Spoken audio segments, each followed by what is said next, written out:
द्वापर, त्रेता, कलयुग, ये चार युगों की जो व्यवस्था है वो परमात्मा की बनाई हुई व्यवस्था है। अगर आपने मेरा वध कर दिया तो आप परमात्मा के विरुद्ध चले जाओगे।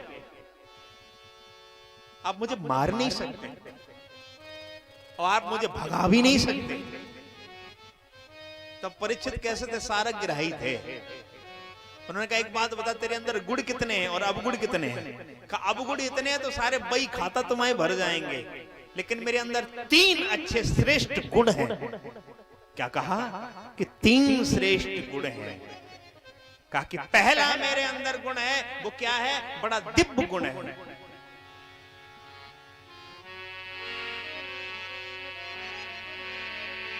कृते अध्यायते विष्णु त्रेतायाम यजतो मखे द्वापरे परिचर्यायाम् कलो हरि कीर्तनात्।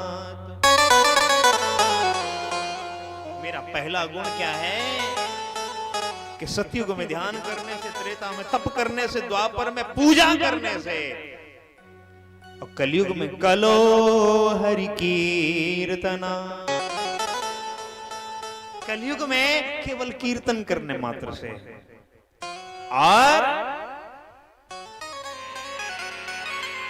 यत बलम नास्ति तपसा न योगेन समाधिना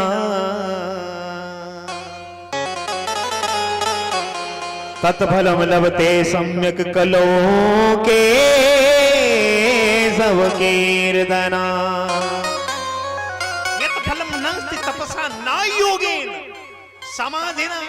बड़े बड़े युगों में, सतयुग में, त्रेता में ध्यान करने से, तपस्या करने से, योग करने से जिस फल की प्राप्ति नहीं होती थी, कलो के सब कीर्तना। कलियुग केवल हरि गुण गा।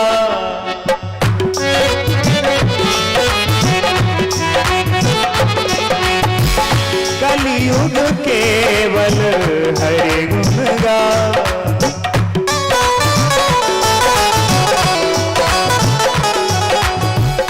कलियुग केवल हरि गुण गा।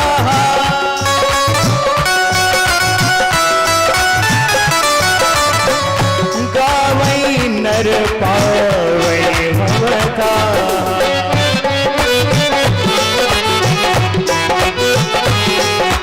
गावै नर पावै भवता।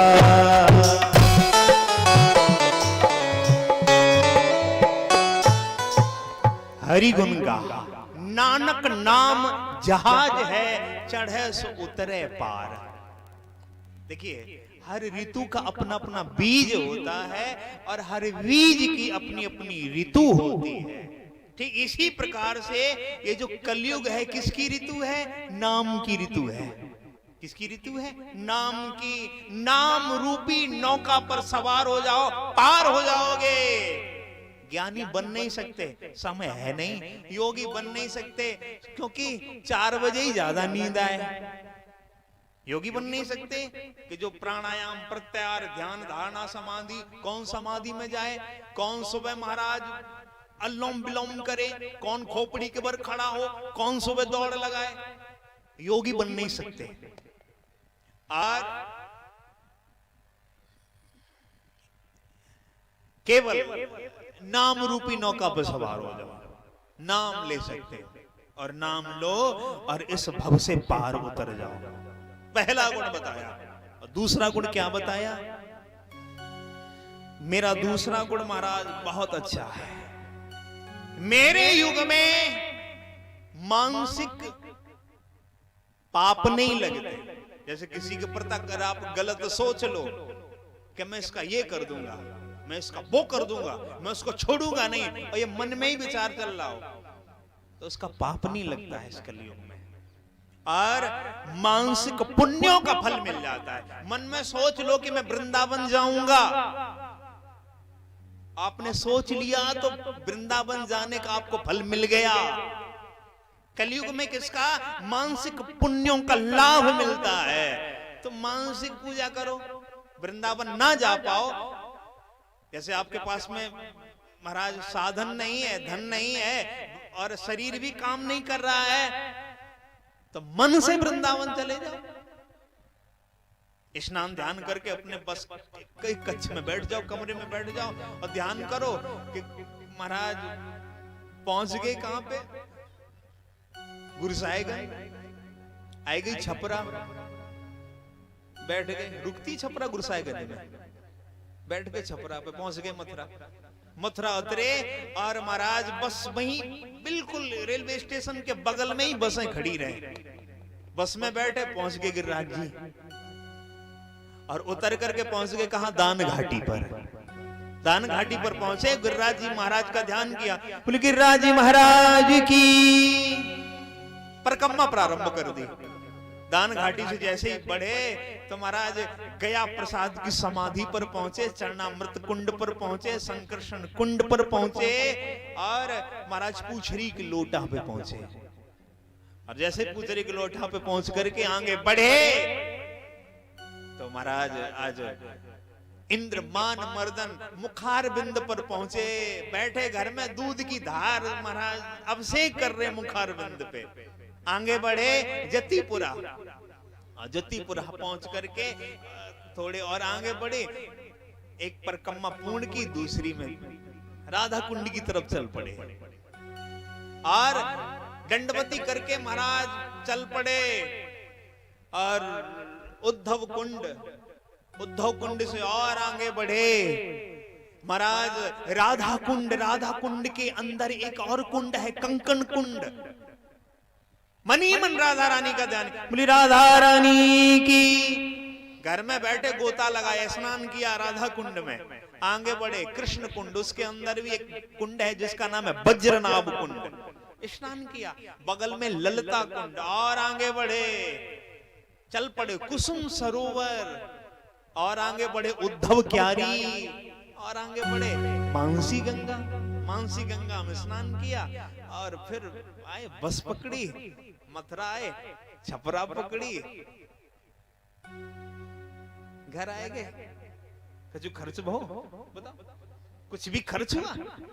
मानसी सिद्धि है, मन के द्वारा जो भी सेवा की जाती है उसका फल तत्काल मिलता है। कैसा? तत्काल। इसमें उधार खाता नहीं चलता है। तीर्थ यात्रा कराओ तो कालांतर में इसका फल मिलेगा। एक व्यक्ति पैसा खर्च करके गोवर्धन जाए और एक व्यक्ति घर बैठे बैठे गोवर्धन जाए, तो जो पैसा खर्च करके गोवर्धन गया उसको कालांतर में फल मिलेगा। जो घर बैठे बैठे मन से गोवर्धन गया, वृंदावन गया, उसको पहले फल मिल जाएगा। इसमें उधार खाता नहीं है, उसमें उधार खाता है। तो महाराज इससे अच्छा गुण क्या है?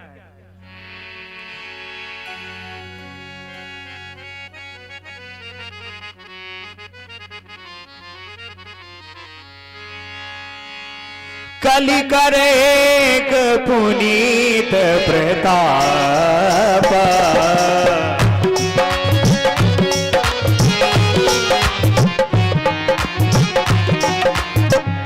कलि करे एक पुनीत प्रताप, मानस पुण्य होए नहीं आपा।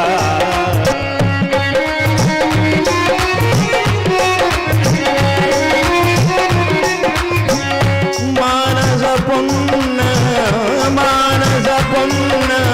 होए नहीं पापा, कलि करे एक पुनीत प्रतापा।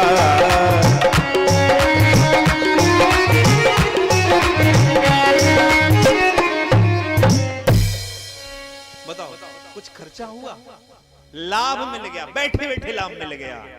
तो ये भक्ति सबसे श्रेष्ठ भक्ति है महाराज। कहा कि तीसरा गुण मेरे अंदर एक और है क्या, कि कली की पूर्व संध्या पर भगवान श्री कृष्ण चैतन्य महाप्रभु के रूप में, नाम रूप में अवतार लेते हैं। हरे कृष्ण हरे राम नाम अवतार होता है, और केवल हरे कृष्ण हरे राम का जाप करते जाओ, ये महामंत्र है, कल्याण हो जाएगा। रीझ गए परीक्षित, 4 स्थान दे दिए कलयुग को।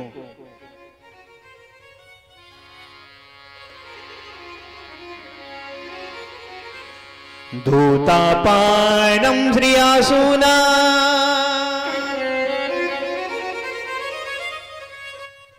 यत्र धर्म चतुर्विधा।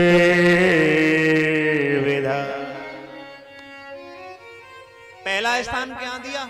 द्यूत। द्यूत माने क्या होता है? जुआ। पत्ते फेंटे जाते हैं ना, अब तो जुआ कई रूप में होता है महाराज, इसके अलग अलग कई रूप। आईपीएल खेला जाता है महाराज, वो जुआ ही समझ लो, एक एक गेंद पे महाराज करोड़ों रुपए लग जाएं। तो जुआ, जुए में कलयुग किसके रूप में? कपट के रूप में। जुए में कलयुग का निवास किसके रूप में? कपट के रूप में। ईमानदारी से जुआरी कबो जुआ ना जीते।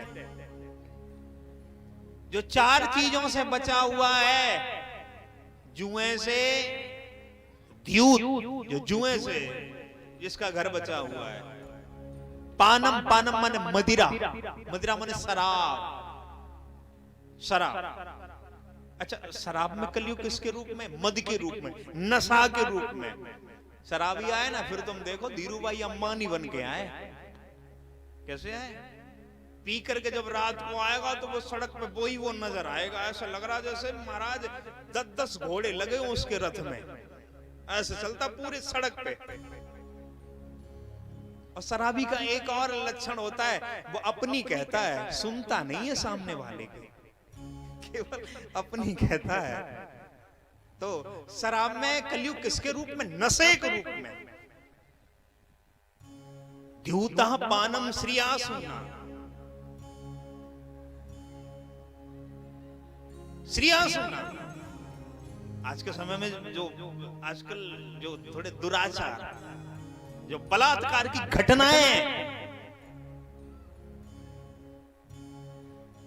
अगम्य स्त्री के साथ में जो व्यभिचार होता है। अच्छा, किसी की बहन बेटी की इज्जत लूट जाए तो लोग क्या, हिंदू धर्म में क्या है, अगर पड़ोसी की लूटी अपनी तो साबुत है, कोई विरोध नहीं करता।